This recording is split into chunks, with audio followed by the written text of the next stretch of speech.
This is Wretched Radio with Todd Friel. Brilliant. Absolutely brilliant. This is Wretched Radio. If you were writing a parenting manual, I doubt that you would come up with 3 commandments that will make a home sweet. Always. You couldn't do it, but God did. Mom and Dad, teach your kids about Jesus. Don't make them bonkers. Kids, honor your father and mother that it may go well with you. That's it.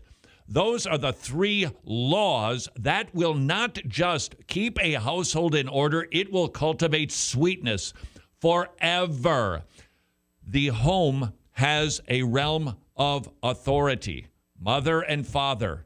And kids are, yes, to obey, but there are more. We are to honor authority. Honor it.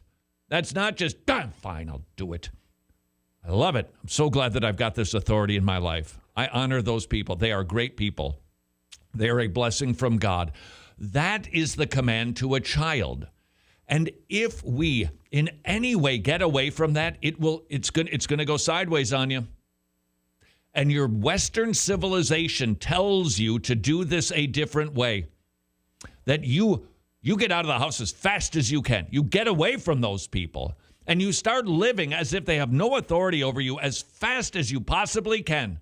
So you can live autonomously. And we sometimes perhaps look at other cultures and we go, head scratch, what's going on there? For instance, the Asian community. I can't tell you how many times people have gone, do you know that Asian family in our neighborhood? The grandparents live there. You don't say. What's going on? The grandparents are honored.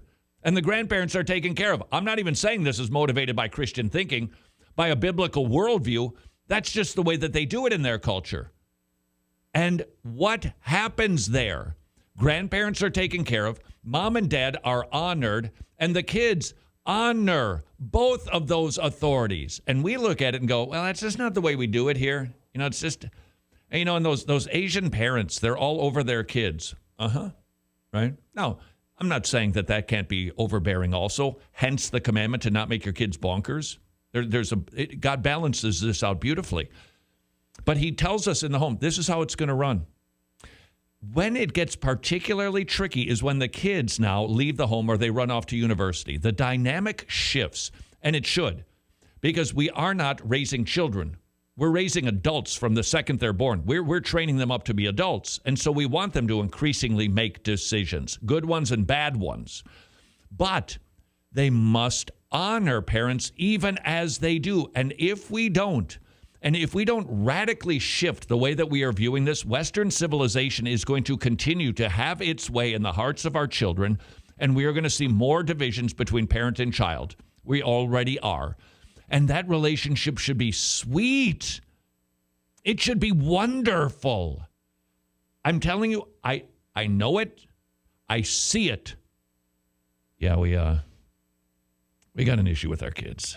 They're fill in the blank. They're buying a car. They're thinking about moving. They're thinking about taking a job. They're going to make a purchase decision. And wow, their thinking is really terrible. And I did that same thing when I was 17, and I just, I really, but I can't tell them. I can't say that. If I do, it'll just, Thanksgiving will be ruined.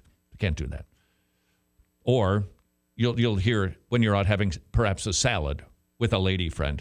Oh, okay, so this is what we're doing with our adult kids. We tried to drop the hint that maybe, you know, having some sort of financial plan would be a good idea, but they got really, really upset. So we decided to wait like 6 weeks before we said anything else about it. What is wrong with this picture? I'll tell you what it is. They're not honoring mom and dad. This smashes the Western system. It also, by the way, smashes from a different angle the Eastern system, where mom and dad can play an overbearing role. No, the Christian relationship has balance to it, but I think increasingly in Christian homes and Western civilizations, children are not honoring parents. They're not honoring them. You should be able to say to your 30-year-old child, son, I've noticed you're buying a lot of stuff. Explain to me how that's working out. Dog, back off! Back off! We're not coming. That's it. I'm not going to come here and take this. What in the world is that? I'll tell you what it is. The kid doesn't honor mom and dad. Now, does that mean that the adult child needs to do what mom and dad say? No, it doesn't. But they need to honor it, and they need to see it as a gift. This isn't neutrality commandment. This is honor, esteem, look up to, give deference to, think that they know better because they do. Yes, I know there's exceptions. We're talking about the rule here. Tim Challies, he talks about 6 practical ways to honor your parents. Honoring parents is a form of honoring all authority, including God himself. So if you've got an adult kid who does not honor you, they're probably not honoring the Lord. This is really basic. They can see you. And if they can't get down with honoring you, they're not honoring the Lord, most likely. There will be temptations to say, yeah, but you don't know my parents. You don't know who they are, what they did to me. Fair enough. Let's leave that aside for a moment. We're talking about God's command. How do you honor your parents as an adult child? 1, forgive them. Yep, they've made unwise decisions, unrealistic expectations. They helicoptered you, said things, did things, wounded you. Forgive them. And I mean it. Forgive them. It's done.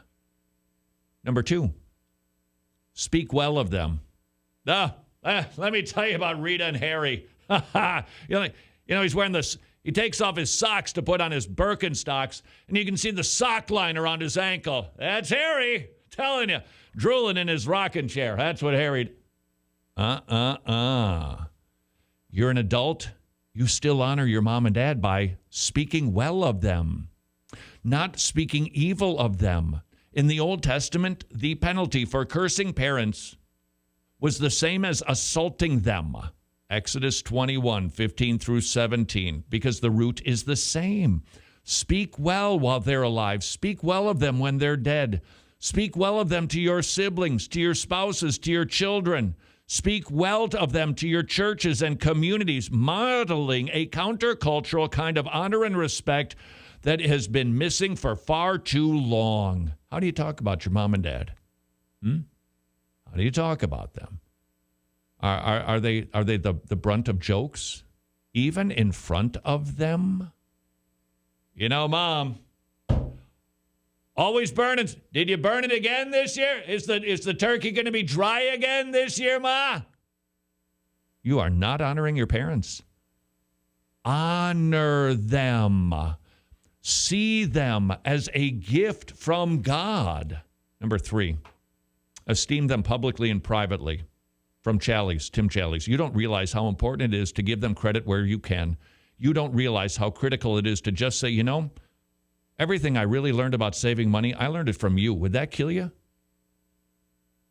You know, Dad, that was one thing that you taught me. I am so grateful for that. Simple things that can bring joy and honor to your parents.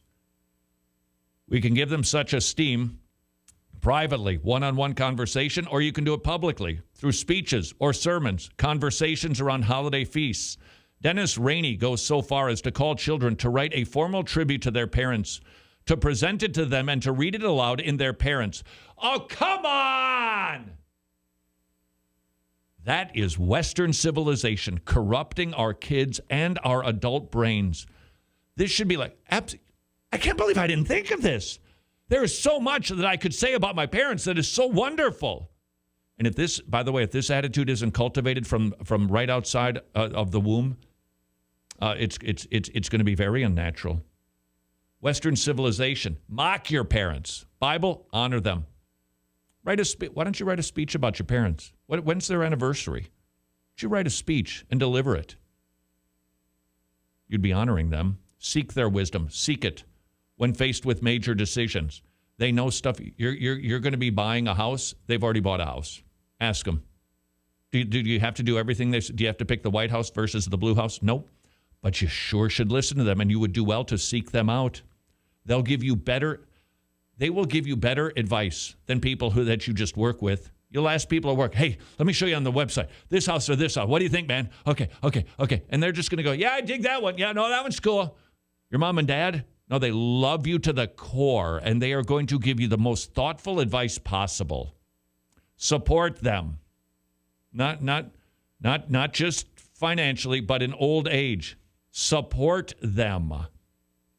That is a way to honor them. 6, provide for them when they are old. So this is different. You can help them just through life, providing for them, helping them along the way as they get older. They maybe don't have the budget that they once did. And then when they can't take care of themselves, you can take care of them. He's talking about 2 things here. Go over and fix the drains. They need drains put on. Buy them. And then when they can't live in the house, take care of them is the encouragement, one way or another. Question. Have you been honoring your parents? If not, you've been sinning. But you can repent of that now and change that today. This is Wretched Radio.